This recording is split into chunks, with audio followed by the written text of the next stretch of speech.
Good day everyone, I'm Hurley of RFI Reviews here, back at it again with my review for the Rose Techniques QTX. But before I proceed, I'd like to thank Rose Techniques or Rose Celsa as of today for sending this unit to me in an exchange for a very honest and transparent review. Rest assured na all of my reviews are transparent and honest to the core. As much as possible, if pwede lang na raw or literal na kahit sa written reviews ko, raw and unfiltered, I would. But this is the most rawest form or the most unfiltered review that you'll ever get from me, which is yung sa video reviews. Kasi syempre, quick read kumbaga yung written reviews ko sa Orify na page ko sa Facebook and yung profile ko sa headfi.org. So if you want to see what I review or my past reviews, you should just check there. Okay, so again, here is the Rose Techniques QTX. This is supposedly, or as far as I know, the flagship IEM of Rose Techniques. Hence the QTX. And this retails for around 500 or under 500 US dollars or under 30,000 pesos. Oh, I believe this is 400-ish dollars. Oo, pag yung basic yung basic na kasama basic configuration lang yung in order mo. But what I have here is probably the premium edition. Oh, as far as I know, or the deluxe edition. I can't remember the name since may kasama na siyang dongle and yung cable niya is hindi na yung kulay gray kasi yung base configuration nito is kulay gray yung cable as far as I remember, and dun sa website nila, I'll link it below.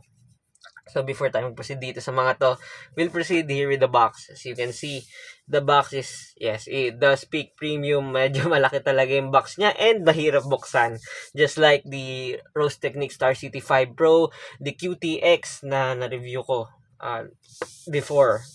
Malalaki yung boxes and yet it speaks premium talaga for its price. Although it is anticipated as it should be given do sa price point nila. So there's that. And ayan yung quick glance ng kung ano yung IEM itself. So it is a flagship hybrid 1DD and 6BA. Yes, ng Rose Techniques, 108 decibels, 0.78 2-pin. I believe this also has an MMCX configuration, though correct me if I'm wrong, and 18 ohms. Oh, kahit nawala yung cable na to itself, madali lang talaga siya ma-drive and madali lang siya i-pair. So we'll talk about it later. Yan, as you can see. And yes, based sa tatlong IEMs ng Rose Techniques, actually apat niya na-review ko, they all have this characteristic na pag binuksan mo yung boxes sa may rose. So it is a nice touch and I'm really glad na they pulled that off talaga dito sa presentation na to. So alam mo yun, those minute details really details really uplift or parang na-improve yung experience overall. Kasi alam mo yun, most IEMs kasi may box lang and ayun na yun, visually pleasing most of the time. Pero Rose Techniques took it up a notch na alam mo yun, may amoy talaga ng rose, which is yung nasa market talaga nila yung product, di ba? So it is a nice thing. It is a very, very nice touch and I commend Rose Techniques for that one. So when it comes dun sa inclusions, nasa box ito yung makuha mo. You get the case. Yeah, yung katulad sa QTX din to na case, I believe. Yan, as you can see, it is very faux leather yet speaks premium. Yan. Then you'll get the ear tips. Dun sa unit ko natanggal yung cover, but it isn't really a problem since nasasarapan naman siya and it will not go anywhere, as you can see. It's just that natanggal lang talaga sa akin. Ang hirap pa nga din buksan eh. And as you can see, meron siyang wide bore ear tips. And ayan din yung gamit ko sa pag-testing kasi explain ko yung fit mamaya. Pero ayan, wide bore ear tips and meron din siyang foam tips if you prefer foam tips. And ayan, may mesh filters din.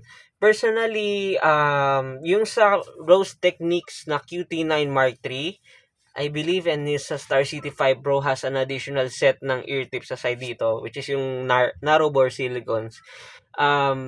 for this price, wala naman akong complain. But if I were to nitpick or to request, another set of narrow bore ear tips would be nice. Alam mo yun, para mas deeper palalo yung fit. Pero yes, na-achieve naman niya yung fit, yung good fit and comfort nitong kasamang ear tips. It's just more of a nitpicking on my end. It isn't really a deal breaker. And here is the dongle na kasama.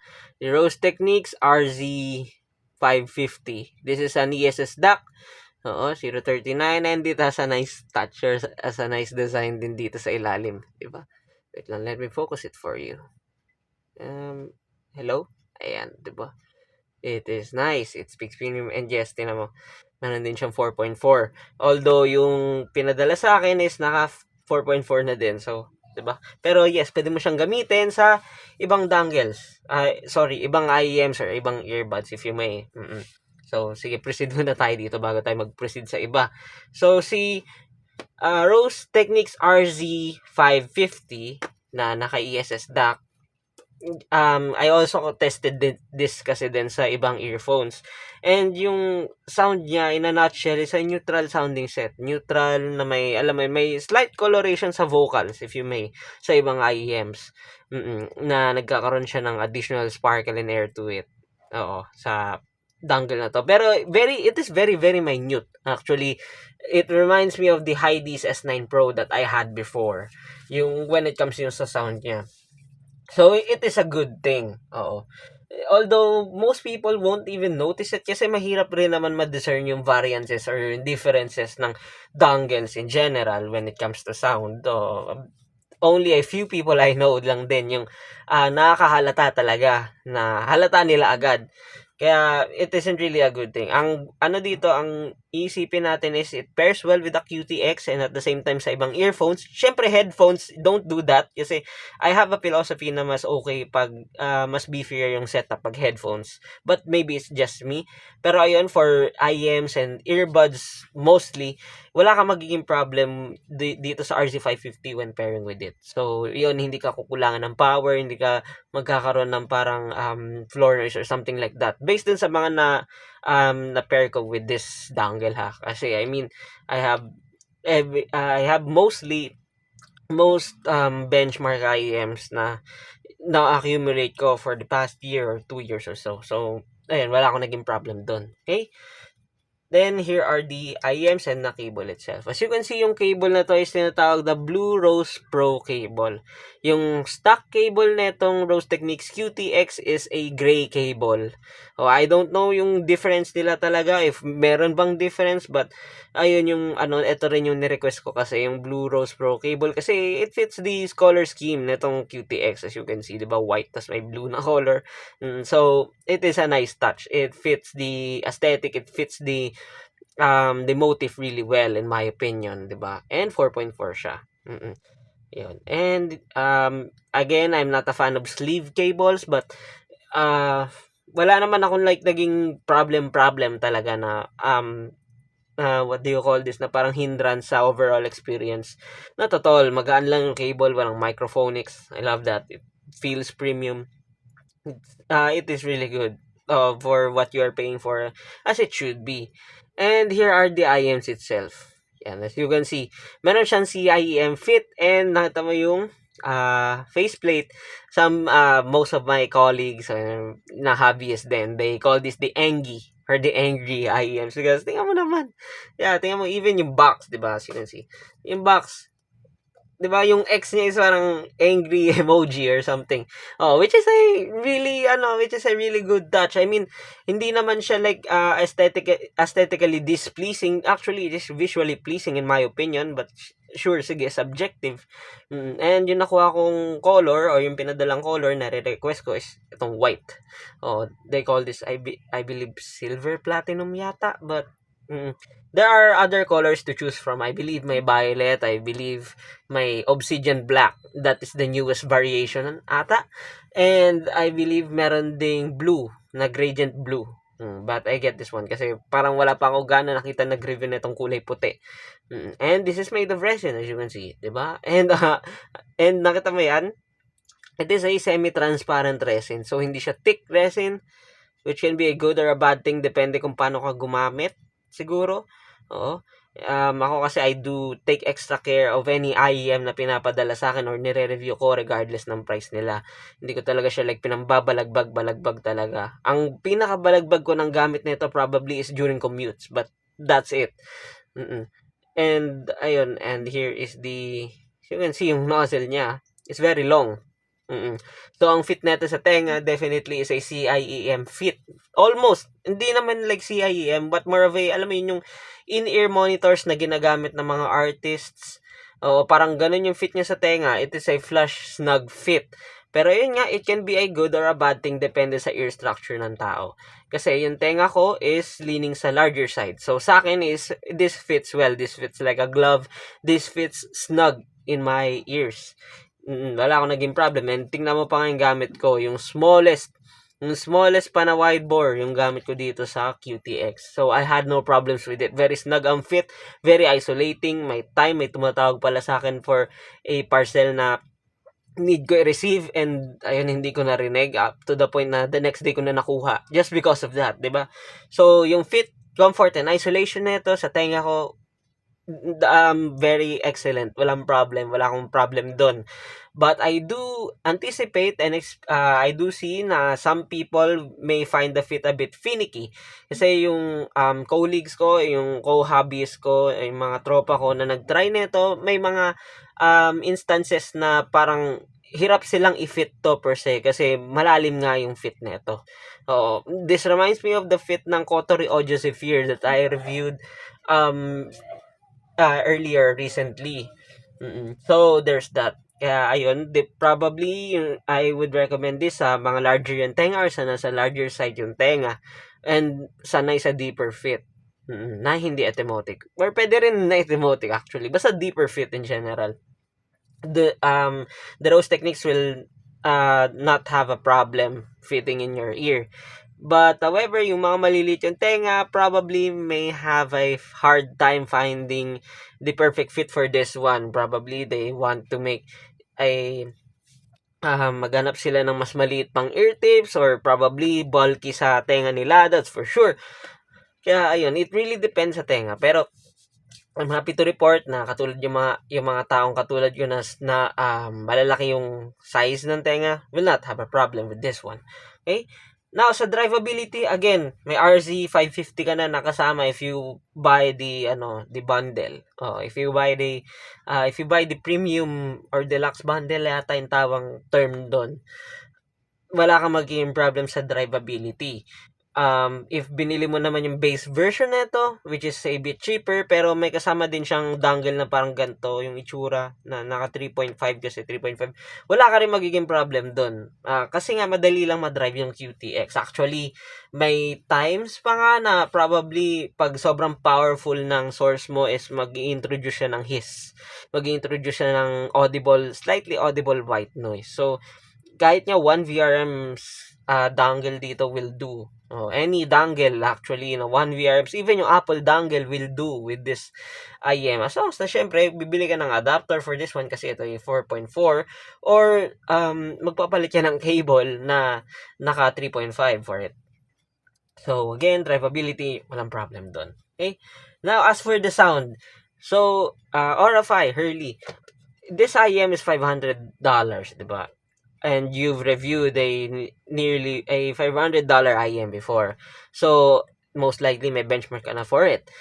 Does this fare well with that price? Well, in my opinion, yes. If given na konti lang yung IEMs sa 500 or $550 below, like let's say sabihin natin $300 to $550 below yung naglalaro na IEMs doon, yung nag-exist doon. And definitely, mas prone or mas madali mag-stand out doon. And the Rose Techniques QTX stands out doon sa price na yun. Given, anong tawag doon, partida na yun na this brand, in my opinion, is a boutique brand. It is a boutique brand, it is a specialist brand based dun sa mga na-audition ko rin na IEM sa kanila. So, that is a good thing. Ngayon, yung tunog nito is a balanced warm IEM in my opinion. But if I am going to nitpick, this sounds a warm V-shaped IEM to me, or warm mild V-shape. Kaya ako nga siya natawag na balanced warm because of it. Kasi hindi naman sobrang recessed nung mids niya eh. Actually, there are certain instances lang. Pero just to be sure, for good measure, sige, warm V-shape. Kasi this is a fun sounding, yet all-rounder IEM. So, punta muna tayo sa bass. Yung bass netong IEM na to is a, what do you call this? It is a leaning sa warmer side or leaning sa bassy side ng, leaning sa bassy side. Okay? Yung people na gusto yung aesthetic neto or probably has the money for it will, lalo na yung mga bass heads na gusto na has a money for this one, will probably love this as well. Will probably do this as an option, 'di ba? Consider this as an option rather. If like let's say available sa region nila to kasi for sa Shopee, as far as I remember, walang Rose Techniques QTX or sa Lazada or sa ibang platforms except sa AliExpress probably or directly sa website ng Rose Techniques. So it depends sa region to region. Sa dito sa country namin, sa Philippines, you can avail this via AliExpress or sa website nila mismo. Meron sila doon. Okay. So yun, bass heads at heart will probably like this for a while. Bakit for a while? Kasi hindi naman to bass head IEM na bass head talaga. But yung bass niya is well done. It is well tuned. Kasi makapal siya but at the same time mabilis but at the same time hindi kulang, if I am making sense. Mas lamang slightly yung sub bass niya but not by a lot when compared sa mid bass. So hindi gaano hindi siya nawawalan ng mid bass presence, if you may. It is a really well tuned bassy IEM in my opinion. And yung bass niya lumalabas lang when the track calls for it. Ganun yung mga gusto kong type ng bass. Hindi yung gaano naglilinger na kahit hindi naman need ng kanta is mararamdaman mo andun. Ito, pag kailangan lang tsaka lalabas, which is a good thing. So, kaya ako siya nasabing well-tuned and well-put yung drivers niya. Now, as for the mids, yung mids niya is nasa neutral in position na. In position, ibig sabihin para sa akin never siya naging recessed. Na recessed talaga and never siya naging forward. Na forward talaga. So sakto lang. Baka at times masabi mo na recessed to just because bumayo yung bass. Pero hindi siya nalulunod. It's just that yung bass niya talaga is elevated. Sa track na like gusto mo, like for example yung The Chainsmokers na Roses, ayan, dyan mo mafe-feel na baka ganto ganyan, di ba? Pero for the most part, it never sounded round, it never sounded boxy, it never sounded recessed in my opinion. Yung lower mids niya, of course, there's warmth to it, so may kapal and lush yun. Lush, makapal, smooth, pero andun pa rin naman yung detail. Of course, I wouldn't call this an IEM for analytical sounding or analytical sessions or critical listening sessions, but nandun yung nagsastrike yung balance between details and at the same time yung enjoyment, kumbaga, like you just want to vibe with the music, if I am making sense. Okay? Now, as for the upper frequencies, hindi siya gaano nalalayo in terms of presence when compared sa lower mids.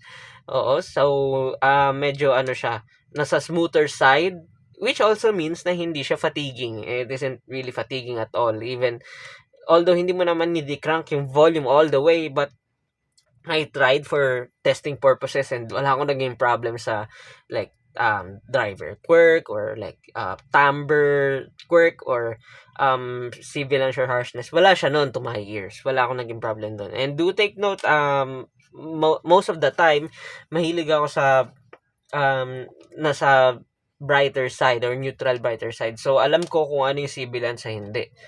And the Rose Techniques QTX do not exhibit any kind of harshness or sibilance to it or even driver quirks, which is a good thing kasi sa price na to, you can definitely recommend this sa willing gumastos ng $500 for this IEM kasi wala nga siyang kahit anong ganun. Oo. Pero ayun, if like kasi I do see some people din lalo na sa price range na to na very sensitive talaga yung tenga nila and they want a darker sounding set or probably an HBB IEM. No, alam mo yun, yung bassy talaga na super relaxed yung treble up to the point na for most people it will be lacking. Well, itong QTX may not be for them in the sense na hindi naman to dark. No, hindi. Actually, this is a well-balanced IEM in my opinion, ha? So, it's a good thing. For most people. Despite na, ano sila, like, niche or boutique IEM, the Rose Techniques QTX offers a more, for the masses type of sound, if you may, compared dun sa QT9 Mark III. Kasi yun, specialist talaga yun sa niche IEM, which is, I have a special place in my heart. Okay? Now, as for the technical performance, of course, this passes my standard sa $500 when it comes to technical performance. It is one of the better ones, but definitely, I've heard better ngayong naka-audition pa ako ng isang IEM na within sa price range. Pero hindi naman din nalalayo, but we'll have a comparison mamaya. So, yung soundstage niya, it is on the taller side. It is taller than wide, and maganda yung depth. So, meron siyang parang somewhat immersive or 3D effect to my ears or to my experience, which is I really like. Kasi a lot of IEMs can do wide sound or wide sound stage, wide sound field ngayon. Even though you shouldn't find or you shouldn't search for a sound stage sa IEM kasi physics, it's just physics. It's not a headphones na pwede mong gawing open back or like anong tawag doon, speaker na pwede mong lagyan ng maraming sound chamber, di ba? Pero ayun, I'm happy to report na most IEMs ngayon are wide, but only a few are immersive, and the Rose Techniques QTX falls on that immersive side of things, which is I really like. Some people might like wide sounding but not hindi gaano malalim. I am the latter. Mas gusto ko yung sakto lang yung width, hindi siya masikip, but at the same time malalim and matangkad yung stage. That's a thumbs up for me. So, sa separation and layering, it is clean, nakakasabay. I mean, wala siyang problem mag-render ng very busy passages. Walang problem doon. I did my best na hanapan, like for example yung matinong copy ng Let Me Hear ng Fear Loathing in Las Vegas, yung buong album ng bagong Bring Me the Horizon, wala siyang naging problems doon at all. I enjoyed the experience. And nga pala, yung detail retrieval na ito, it is above average for the price. Madali maka-pick up ng details. I had no problem with it. Okay? As for the congestion, wala naman abnormally. Wala akong naanong abnormal na congestion. And ayun nga din yung kagandahan dito. Ito yung IEM sa $500 na medyo forgiving pa siya. Medyo forgiving pa siya sa mga poorly recorded tracks. Hindi siya gaano like nag-emphasize na garbage in, garbage out policy. Which is a good thing kasi may mga taong gusto lang talaga ng streaming right off the Spotify, Apple Music and such. So, the Rose Techniques cater those people as well. When it comes sa imaging naman, yung imaging is dead precise. It is to be expected dito sa price na to. But ayun nga, hindi siya like mind-boggling or breakthrough or something. It is expected, but at the same time, hindi siya disappointing. Far from it. Expected mo lang talaga na magpe-perform siya sa price na to. Kung ano yung hinihingi niyang price, if I'm making sense. So, walang problem doon kahit panglaro mo pa to, ibang live recordings and such. You'll have no problems with this. Okay? Saan siya maganda i-compare? Well, like, to be really, really fair, since ano lang din bilang lang sa kamay ko yung na-audition ko talaga na within 30,000 pesos or $500 na IEM na nababaran ko talaga. Kahit na sabihin natin nababaran ko like for example 10 to 15 minutes, 'di ba? 5 minutes or like nahiram. Bilang lang talaga sa kamay ko. Kaya medyo tanda ako and I made notes for those IEMs kasi nga bihira lang ako maka-audition ng mamahaling IEM talaga. Kaya I know what I am saying based din sa experience, 'di ba? So ayun. Maganda siya compare sa ka-price niya din, $400 to $500, di ba? For example, yung first natin is yung Duno Brain Dance. Pag kinumpara mo yung Duno Brain Dance dito, mas resolving yung Duno Brain Dance. But at the same time, mas hindi rin siya forgiving sa tracks. And mas, neutral. Mas leaning siya sa neutral na may bass boost na side of things. Oo, may driver quirk siya. Of course, well, ito, wala gaano. And ayun nga, technical performance niya it is a little bit better when compared sa Rose Techniques QTX, but not by a lot. Hindi siya night and day. Halos magkapareho lang sila ng level. Mas wider siya, pero at the same time, mas taller naman to ng soundstage yung QTX when compared sa Braindance. So, ayun, it really depends kung ano yung mas prefer mo. If you prefer the more CIEM-ish or UIEM-ish fit, sige, by all means, the QTX. And yun, mas less bulky siya when compared sa Braindance. And ayun nga, yung white aesthetic can be a love or hate depende sa gagamit. So, there's that. And ayun nga, in terms of sa accessories, both are really good, pero ayun, definitely mas lamang sa quantity and slightly sa quality yung Braindance. For for the price or for what you are getting for sa price na to. But it is understandable given na si QTX is released I think a year ago or months ago. Kung don't forget tawag doon, correct me if I'm wrong. Mas na earlier na release to compared sa Braindance kasi Braindance kaka-release lang this year. Okay, saan siya maganda i-compare next? Kay AudioSense AQ7 Pro Insight. Well, definitely, it is a night and day since yun talaga is mas flatter, neutral, more unforgiving, and mas clinically yung tunog nun. So, mas ma-detail yun talaga. Think of it as a monitor talaga when compare dito. This one's for the music, and yun talaga for the nitty-gritty details naman, yung AQ7 Pro Insight. Ayun na yun in a nutshell eh. When compared naman sa Moondrop Variations, yung Variations is a warmer, it is a bassier, it is also a Harman sounding IEM. So, ayun, meron siyang bass tuck. Oo, in my opinion ha, meron siyang bass tuck which is parang it can be a deal breaker to some, but for the Harman enjoyers, wala silang problem doon. While ito is mas leaning siya sa well-balanced. Mas well-balanced yung tunog nito. Mas extended yung treble ng variation slightly but not by a lot when compared dito sa QTX. As for the technical performance, yung yung variations is mas leaning siya sa wider side. While ito naman is mas nasa taller and deeper side of things. Oo. So, it really depends sa preference mo talaga. The rest are more or less the same. Sa inclusions na makukuha mo, definitely mas lamang tong QTX kasi yan may kasama ng dongle eh.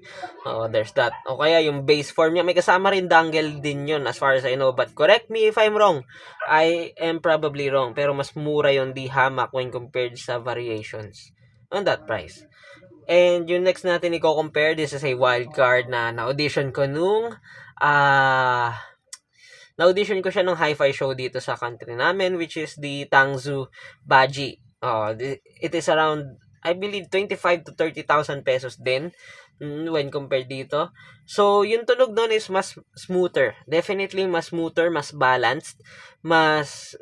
Sabihin natin mas may slight extension siya sa treble but not by a lot when compared dito. Mas less warm din siya. Mas less warm and pero yun nga, mas smoother siya when compared dito sa QTX. Sa technical performance, hindi rin sila gano'n nagkakalayo, pero ayun, yung Tangzu Baji leans for a wider, more of a wider siya, wider than deep na soundstage, pero maganda rin yung depth nun, while ito is taller than wide, na maganda yung depth, or yung deepness ng soundstage, if you may. As for the accessories, pantay lang sila halos when it comes sa inclusions and sa quality ng accessories for me. But it can be a different input or different output depende sa bibili or depende sa magre-review. It really depends kasi yun, syempre it is a black medyo dark black gray yung aesthetic nun, so mas ma-appeal siya, like let's say for most people dahil nga ganun yung kulay niya. While the Rose Techniques QTX offers you a lot of colors to choose from depende sa trip mo. So there's that. Pero ayun, both sets are good. Mamimili ka na lang kung ano yung niche. Yung niche na hinahanap mo. Actually, lahat ng kinumpare ko, mamimili ka na lang talaga ng niche mo eh. Kasi all of them will sound good. All of them will perform really well sa price na binabayaran mo. It's just that mamimili ka na lang kung ano yung hinahanap mo. Like let's say, gusto mo ba ng taller yung stage, or gusto mo ba na like let's say well balanced yung tunog, gusto mo ba na kahit anong isaksak or repair mo maganda yung tunog niya doon, maganda yung alam mo yun, may vibes to it, gusto mo ba ma-detail, 'di ba? It really depends on you. Kung gusto mo ba color white, gusto mo ba na bakal yung yung build quality, it really depends. It depends dun sa preference mo talaga. So mamimili ka lang talaga ng niche mo or ng hinahanap mo talaga. So, it's a good thing. It really depends sa'yo. But all of these are really good. Mm-mm. Oo, and yun, sa availability din. Kung saan mo siya bibilin, kung available ba sa inyo yung website niya, kung ayos ka ba sa waiting game ng para lang makakuha nitong QTX. Kasi nga, it depends sa region to region kung available. It really depends. It really depends on you kung anong gusto mo. But all of them, I am happy to report na maganda yung tunog nila and well deserved or anticipated yung tunog nila for its price. So there's that. Okay, anong verdict ko dito sa Rose Techniques QTX? Definitely one of the current recommendations under $500 that I can recommend for those people who are willing to spend $500 IEMs. In the sense na konti lang din nga, again, yung naglalarong IEMs within that price, and it really stands out in the sense na alam mo yun, all-rounder siya, maganda yung inclusions, maganda yung pagkaka-tune sa kanya kasi hindi mo maganda yung cohesion actually ng Rose Techniques QTX in my opinion. Maganda rin yung resolution for its price. And yung aesthetic niya, hindi mo siya makikita sa ibang brands as well. Actually, yung brain dance din, hindi mo siya makikita sa So, it will definitely stand out. So, it is very, very recommendable talaga sa $500 para masulit mo, di ba? Oo. Kung like gusto mo mag-show off or kung gusto mo maging unique. So, there's that. And that ends my review for the Rose Techniques QTX. Again, I'd like to thank Rose Techniques for sending this unit to me in an exchange for a very honest and transparent review. Rest assured na all of my reviews are transparent and honest to the core, and as much as possible nga, ayoko ng ayoko ng parang alam mo yun, parang prefix kumbaga, pero again, ito na yung pinaka raw and uncolored na review ko. Itong YouTube video, if like let's say may duda ka sa page ko or may duda ka sa Headfi account ko. So ito na yun, the rawest of the raw, and I intend it to be like that. Kasi syempre konti lang naman din yung Pinoy na na audiophile. Konti lang. So probably I'm one of the first. Hindi naman one of the first, but one of those few na nagre-review in Tagalog. Para na rin for everyone, 'di ba? Sayang naman kasi nag-subscribe ka sa YouTube channel ko, sa page ko, chinek mo yung reviews ko, tas Pilipino ka, tapos English yung mga review ko. 'Di ba? Parang alam mo yun, I'm doing this service kasi you subscribe to me. Oo, parang literal na utang na loob ko sa iyo to per se, if you think about it. This is my service to you, even though this isn't a lot, pero this is probably currently my best offer that I can do for you as a Filipino hobbyist. Okay? Then, ang next nating i-review is this one. Medyo malaki. And probably this is my first headphone review dito. And I'd like to thank the company na nagtiwala sa akin in the sense na may setup na ako to properly drive this. The Sivga Answer. So, yung review nito will be up and about probably this week or next week. Okay? And see you on the next one.